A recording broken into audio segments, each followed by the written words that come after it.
Chapter 5 of The Bell Jar. At 7 the next morning, the telephone rang. Slowly I swam up from the bottom of a black sleep. I already had a telegram from JC stuck in my mirror, telling me not to bother to come into work, but to rest for a day and get completely well, and how sorry she was about the bad crab meat, so I couldn't imagine who would be calling. I reached out and hitched the receiver onto my pillow, so the mouthpiece rested on my collarbone and the earpiece lay on my shoulder. "Hello?" a man's voice said. "Is that Miss Esther Greenwood?" I thought I detected a slight foreign accent. "It certainly is," I said. "This is Constantine something or other." I couldn't make out the last name, but it was full of S's and K's. I didn't know any Constantine, but I hadn't the heart to say so. Then I remembered Mrs. Willard and her simultaneous interpreter. Of course, I cried, sitting up and clutching the phone to me with both hands. I'd never have given Mrs. Willard credit for introducing me to a man named Constantine. I collected men with interesting names. I already knew a Socrates. He was tall and ugly and intellectual, and the son of some big Greek movie producer in Hollywood, but also a Catholic, which ruined it for both of us. In addition to Socrates, I knew a white Russian named Attila at the Boston School of Business Administration. Gradually, I realized that Constantine was trying to arrange a meeting for us later in the day. "Would you like to see the UN this afternoon?" "I can already see the UN," I told him, with a little hysterical giggle. He seemed nonplussed. "I can see it from my window." I thought perhaps my English was a touch too fast for him. There was a silence. Then he said, Maybe you would like a bite to eat afterward." I detected the vocabulary of Mrs. Willard, and my heart sank. Mrs. Willard always invited you for a bite to eat. I remembered that this man had been a guest at Mrs. Willard's house when he first came to America. Mrs. Willard had one of these arrangements where you open your house to foreigners, and then when you go abroad, they open their houses to you. I now saw quite clearly that Mrs. Willard had simply traded her open house in Russia for my bite to eat in New York. "Yes, I would like a bite to eat," I said stiffly. "What time will you come?" "I'll call for you in my car about 2. It's the Amazon, isn't it?" "Yes." "Oh, I know where that is." For a moment I thought his tone was laden with special meaning, and then I figured that probably some of the girls at the Amazon were secretaries at the UN, and maybe he had taken one of them out at one time. I let him hang up first, and then I hung up and lay back in the pillows, feeling grim. There I went again, building up a glamorous picture of a man who would love me passionately the minute he met me, and all out of a few prosy nothings, a duty tour of the UN, and a post-UN sandwich. I tried to jack up my morale. Probably Mrs. Willard's simultaneous interpreter would be short and ugly, and I would come to look down on him in the end. In the end, oh my god, I can't stop it. In the way I looked down on Buddy Willard, this thought gave me a certain satisfaction, because I did look down on Buddy Willard, and although everybody still thought I would marry him when he came out of the TB place, I knew I would never marry him if he were the last man on earth. Buddy Willard was a hypocrite. Of course I didn't know he was a hypocrite at first. I thought he was the most wonderful boy I'd ever seen. I'd adored him from a distance for 5 years before he even looked at me. And then there was a beautiful time when I still adored him, and he started looking at me. And then just as he was looking at me, more and more I discovered quite by accident what an awful hypocrite he was. And now he wanted me to marry him, and I hated his guts. The worst part of it was, I couldn't come straight out and tell him what I thought of him. Because he caught TB before I could do that, and now I had to humor him along till he got well again and could take the unvarnished truth. I decided not to go down to the cafeteria for breakfast. It would only mean getting dressed. And what was the point of getting dressed if you were staying in bed for the morning? I could have called down and asked for a breakfast tray in my room, I guess.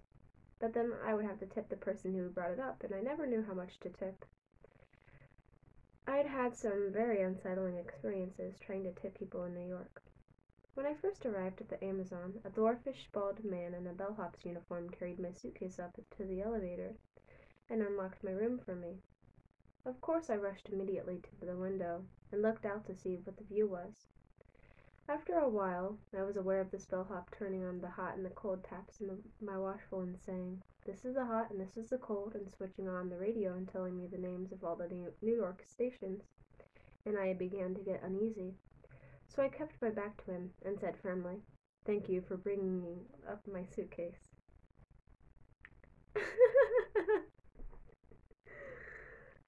Thank you, ha! He said in the... Wait. Thank you, ha! He said in a very nasty, insinuating tone. And before I could wheel around to see what had come over him, he was gone, shutting the door behind him with a rude slam. Later, when I told Doreen about his curious behavior, she said, "You ninny, he wanted his tip." I asked how much I should have given him, and she said a quarter at least, and 35 cents if the suitcase was too heavy. Now, I could have carried that suitcase to my room perfectly well by myself, only the bellhop seemed so eager to do it that I let him. I thought that sort of service came along with what you paid for your hotel room. I hate handing over money to people for doing what I could do just as easily as myself. It makes me nervous. Doreen said 10% was what you should tip a person, but I somehow never had the right change, and I'd have felt awfully silly giving somebody $50 and saying, 15 cents of this is a tip for you. Please give me 35 cents back. The first time I took a taxi in New York, I tipped the driver 10 cents. The fare was $1, so I thought 10 cents was exactly right and gave the driver my dime with a little flourish and a smile. But he only held it in the palm of his hand and stared at it. And when I stepped out of the cab, hoping I had not handed him a Canadian dime by mistake, he started yelling, "Lady, I gotta live like you and everybody else," in a loud voice, which scared me so much I broke into a run. Luckily, he was stopped at a traffic light, or I think he would have driven along beside me yelling in that embarrassing way. When I asked Doreen about this, she said the tipping percentage might well have risen from 10 to 15% since she was last in New York. Either that or that particular cab driver was an out-and-out louse. I reached for the book the people from Ladies' Day had sent. When I opened it, a card fell out. The front of the card showed a poodle in a flowered bed jacket, sitting in a poodle basket with a sad face, and the inside of the card showed the poodle lying down in the basket with a little smile, sound asleep under an embroidered sampler that said, "You'll get well best with lots and lots..." Oh my gosh, I can't read today, I'm so sorry. "You'll get well best with lots and lots of rest." At the bottom of the card, somebody had written, "Get well quick. From all your good friends at Ladies' Day," in lavender ink. I flipped through one story after another until finally I came to a story about a fig tree. This fig tree grew on a green lawn between the house of a Jewish man and a convent, and the Jewish man and a beautiful dark nun kept meeting at the tree to pick the ripe figs, until one day they saw an egg hatching in a bird's nest on a branch of the tree, and as they watched the little bird peck its way out of the egg, they touched the backs of their hands together. And then the nun didn't come out to pick figs with the Jewish man anymore, but a mean-faced Catholic kitchen maid came to pick them instead, and counted up the figs the man picked after they were both through, to be sure he hadn't picked any more than she had, and the man was furious. I thought it was a lovely story. especially the part about the fig tree in winter, under the snow, and then the fig tree in spring with all the green fruit. I felt sorry when I came to the last page. I wanted to crawl in between those black lines of print the way you crawl through a fence, and go to sleep under that beautiful big green fig tree. It seemed to me Buddy Willard and I were like that Jewish man and the nun. Although, of course, we weren't Jewish or Catholic, but Unitarian. We had met together under our own imaginary fig tree. And what we had seen wasn't a bird coming out of an egg, but a baby coming out of a woman. And then something awful happened, and we went our separate ways. As I lay there in my white hotel bed, feeling lonely and weak, I thought I was up in that sanatorium in the Adirondacks, and I felt like a heel of the worst sort. In his letters, Buddy kept telling me how he was reading poems by a poet, who was also a doctor, and how he'd found out about some famous dead Russian short story writer, who had been a doctor too. So maybe doctors and writers could get along fine after all. I don't know if anything I'm saying is coherent. I'm trying to read, but it's a little difficult today. Alright, next page. Now, this was a very different tune from what Buddy Willard had been singing all the 2 years we were getting to know each other. I remember the day he smiled at me and said, "Do you know what a poem is, Esther?" "No. What?" I said. "A piece of dust." And he looked so proud of having thought of this, that I just stared at his blonde hair and his blue eyes and his white teeth. He had very long, strong, and white teeth. And I said, "I guess so." It was only in the middle of New York, a whole year later, that I finally thought of an answer to that remark. I spent a lot of time having imaginary conversations with Buddy Willard. He was a couple of years older than I was, and very scientific, so he could always prove things. When I was with him, I had to work to keep my head above water. These conversations I had in my mind usually repeated the beginnings of conversations I had really had with Buddy, only they finished with me answering him back quite sharply, instead of just sitting around and saying, "I guess so." Now, lying on my back in bed, I imagined Buddy saying, "Do you know what a poem is, Esther?" "No. What?" I would say. "A piece of dust." Then, just as he was smiling and starting to look proud, I would say, "So are the cadavers you cut up. So are the people you think you're curing. They're dust as dust as dust. I reckon a good poem lasts a whole lot longer than 100 of those people put together." And of course, Buddy wouldn't have any answer to that, because what I said was true. People were made of nothing so much as dust, and I couldn't see that doctoring all that dust was a bit better than writing poems people could remember and repeat to themselves when they were unhappy or sick and couldn't sleep. My trouble was I took everything Buddy Willard told me as the honest-to-God truth. I remember the first night he kissed me.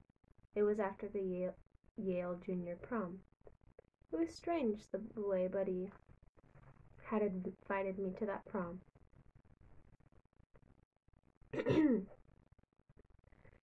He popped into my house out of the blue one Christmas vacation, wearing a thick white turtleneck sweater and looking so handsome I could hardly stop staring, and said, "I might drop over to see you at college someday, all right?" I was flabbergasted. I only saw Buddy at church on Sundays, when we were both home from college, and then at a distance, and I couldn't figure out what had put it into his head to run over and see me. He had run the 2 miles between our houses for cross-country practice. He said,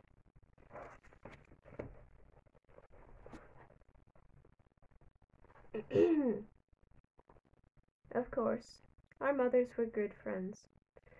They had gone to school together, and then both married their professors and settled down in the same town. But Buddy was always off on a scholarship at prep school in the fall, or earning money by fighting blister rust in Montana in the summer, so our mothers being old school chums didn't really matter a bit. After this sudden visit, I didn't hear a word from Buddy until one fine Saturday morning in early March. I was up in my room at college, studying about Peter the Hermit and Walter the Penniless for my history exam on the Crusades the coming Monday, when the hall phone rang. Usually people are supposed to take turns answering the hall phone, but as I was the only freshman on the floor, with all seniors, they made me answer it most of the time. I waited a minute to see if anybody would beat me to it. Then I figured everybody was probably out playing squash or away on weekends, so I answered it myself.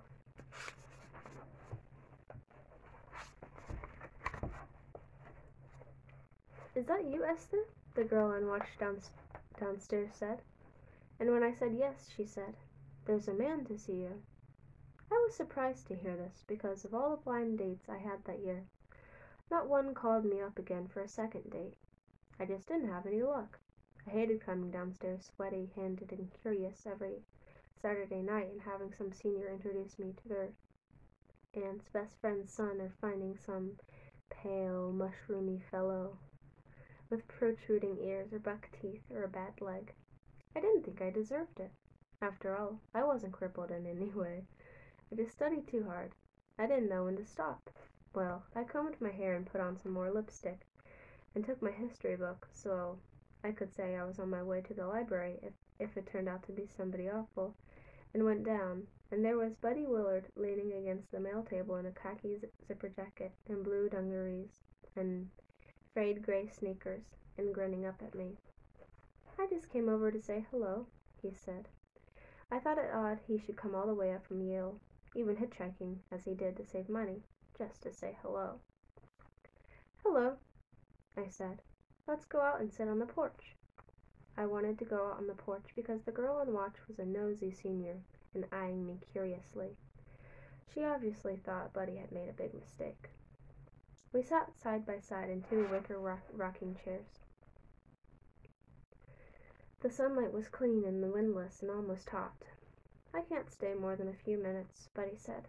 "Oh, come on, stay for lunch," I said. "Oh, I can't do that.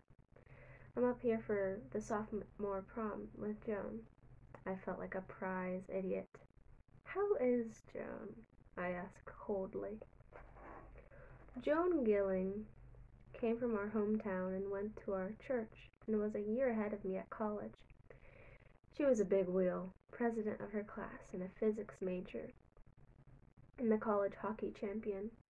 She always made me feel squirmy with her starry pebble-colored eyes, and her gleaming tombstone teeth and her breathy voice.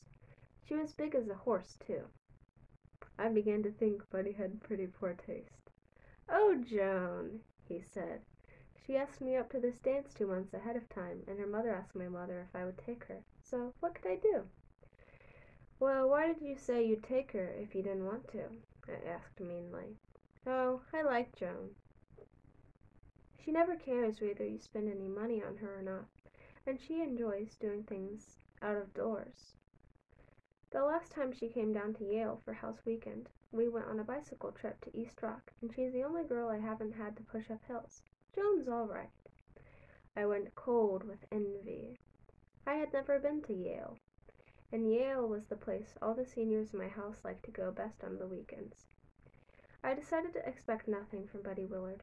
If you expect nothing from somebody, you are never disappointed. "You better go and find Joan, then," I said in a matter-of-fact voice. "I've a date coming any minute, and he won't like me sitting around with you." "A date?" Buddy looked surprised. "Who is it?" "It's two," I said. "Peter the Hermit and Walter the Penniless." Buddy didn't say anything, so I said, "Those are the nicknames?" Then I added, "They're from Dartmouth." I guess Buddy never read much history, because his mouth stiffened. He swung up from the wicker rocking chair and gave it a sharp little unnecessary push. Then he dropped a pale blue envelope with a Yale crest into my lap. "Here's a letter I meant to leave for you if you weren't in. There's a question in it you can answer by mail. I don't feel like asking you about it right now." After Buddy had gone, I opened the letter. It was a letter inviting me to the Yale Junior Prom. I was so surprised I let out a couple of yips and ran into the house shouting, "I'm going, I'm going, I'm going!" Ah! What the heck? Why can't it? Ah! After the After the bright white sun on the porch, it looked pitch dark in there, and I couldn't make out a thing.